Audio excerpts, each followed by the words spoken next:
Today we're going to be reviewing the Harbor Freight Titanium Flux 125 welder.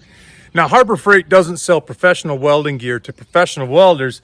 It sells budget welding gear to weekend warriors. The idea is really you walk into a Harbor Freight, you spend $100 and some bucks, you walk out with the box, it's full of all the goodies, you go home and you weld. So what Harbor Freight is really selling is they're really selling the dream of being able to weld on a budget without a whole lot of investment for those people who aren't really serious about it but like the idea and would like to try it out. Today we're going to test out this budget welder from an absolute novice standpoint. Someone who knows absolutely nothing about welding. Me. Stay tuned.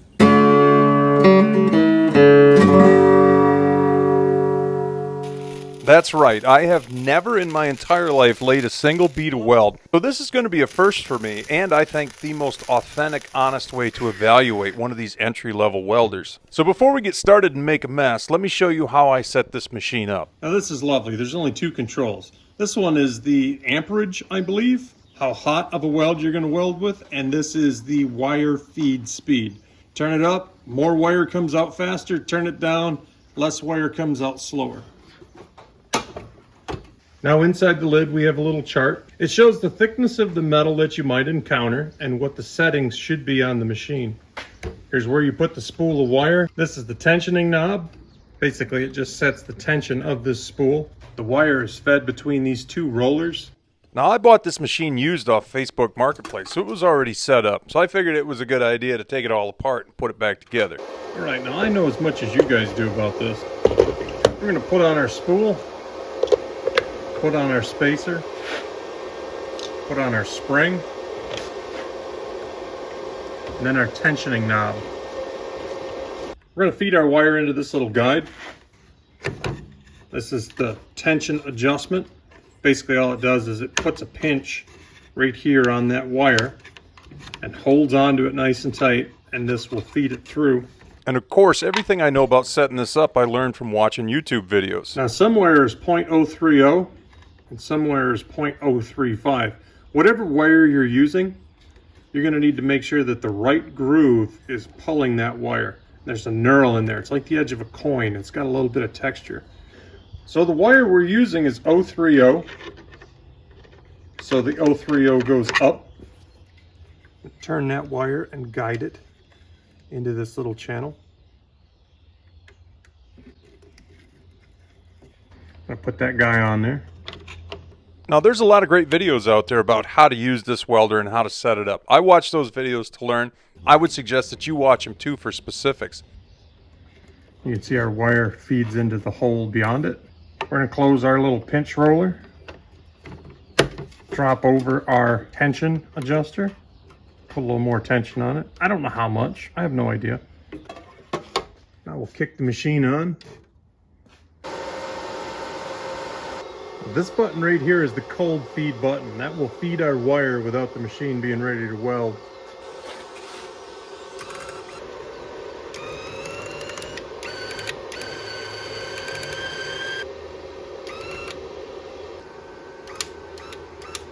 Here's the numbers on the tip. It's a 0.03. Now what you really need to make sure of is that little drive wheel has the right size knurl facing up for the wire you use, and that the tip is the same size. Buying used off Marketplace, I ended up getting a nice auto darkening helmet with this setup. I don't believe it comes with any helmet at all, but all I've ever heard is spend the money and get a decent helmet. Now I don't own a welding jacket, so I'll just use an old motorcycle coat I've got, and that should do. So without beating around the bush, let's just get into it and start burning some wire and see what we got. I can tell you right now, I can see nothing in this helmet. Now the helmet is doing its job and it's auto darkening as soon as I strike an arc, but it's so blurry and so just distorted. I feel like I'm welding by sense of smell here. Wow, that sucks. So that's my first weld, which is no weld at all. That thing is just horrible. In my defense, I really can't see anything. We're gonna start right here and keep trying.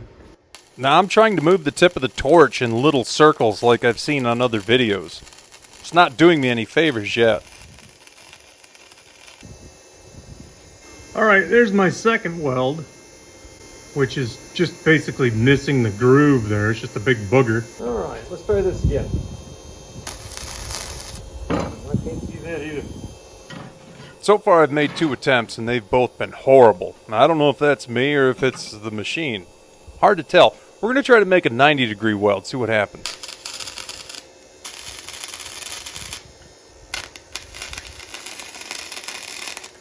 Can't see the puddle. Can't see jack.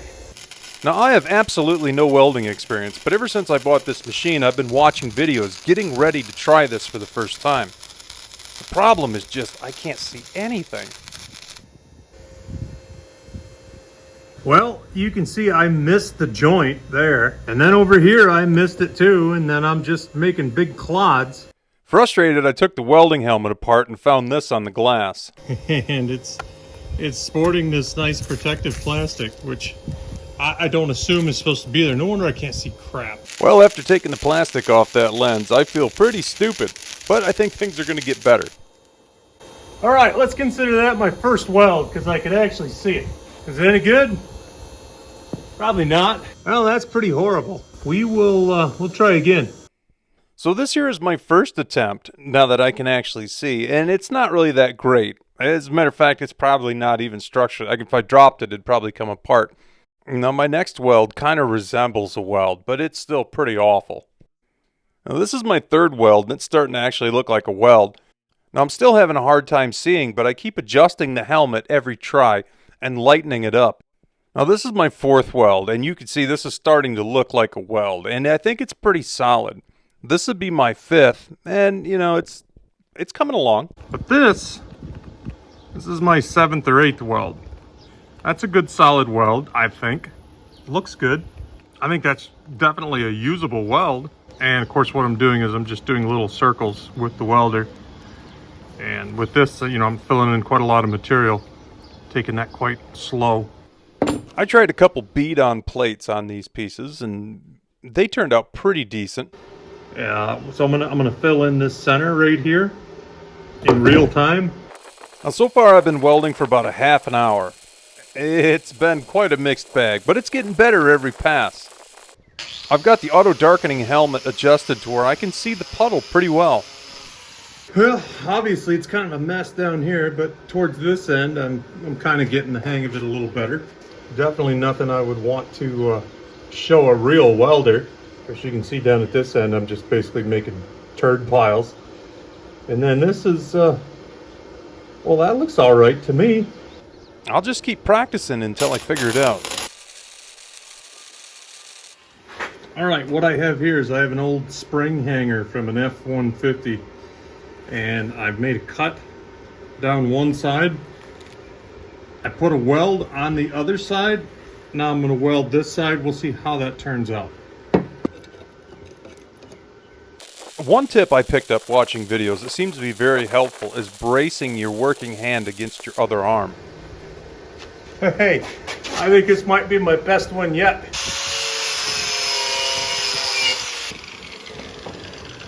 So I think that turned out pretty fair. I don't know about you guys, but I think that's okay.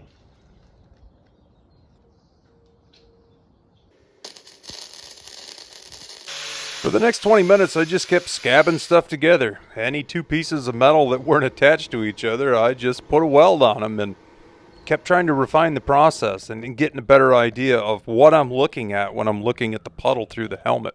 Some of these welds look to me like they're pretty fair. Nothing beats hands-on experience to learn anything, and I think I'm starting to figure this out. So, can you go to Harbor Freight, drop $100 and some odd bucks, bring home a box that's got all the stuff in it that you need, and weld? Well, evidently you can. The entirety of my experience leading up to welding has just been watching videos on YouTube, basically about how to brace your hand, how to do little circles or different patterns to get a weld that's even and looks like it's supposed to hold. So evidently the dream is real.